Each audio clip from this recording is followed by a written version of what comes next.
චුම්බකවල උතුරට දකුණු ලං කරපු ගාම ආකර්ෂණය වෙනවා කියලා අපි දන්නවා.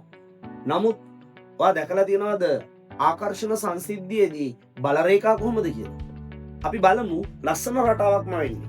අපි හදන රටාවක් නන් නෙමෙයි. එහෙනම් රිජිෆෝම් එකේ ඔන්න මම දක්ෂිණ ද්‍රවයට මේක සිදුරට දාගත්තා.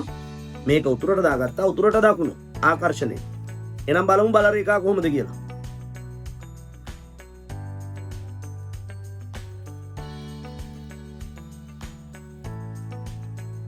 මෙන්න අපිට ඕන පාඩම.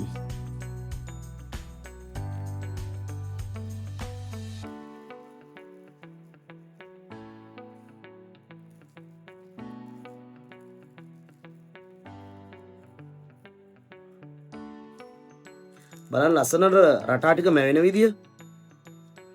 මේවා අපි හදන රටා නෙමේ, මැවෙන රටා. සබාදහම තුල තියෙන රටා. ඒකයි වැදගත්මකම.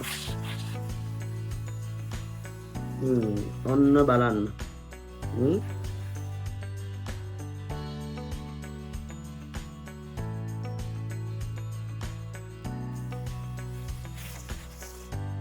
ඔන්න හොඳටම මතුවේ රටාව. ඔන්න පාඩම. මෙන්න තියනවා දකුණ, මේ තියනවා දකුණ, මේ තියනවා උතුර. උතුරට දකුණ මොකද වෙන්නේ? රවුමට චුම්බක ක්ෂේත්‍රය තියෙන්නේ. සාමාන්‍ය කාන්දන් දෙක මේ තියෙන්නේ. ඒ දෙකේ චුම්බක ක්ෂේත්‍රය තියෙනවා. චුම්බක ක්ෂේත්‍රය එළියට මෙතන විහිදෙනවා. අපේ පාඩම තියෙන්නේ මෙතන. පැහැදිලි ඇති විෂම ජාතිය ද්‍රවවල ආකර්ෂණ සංසිද්ධියේ චුම්බක බල රේඛා.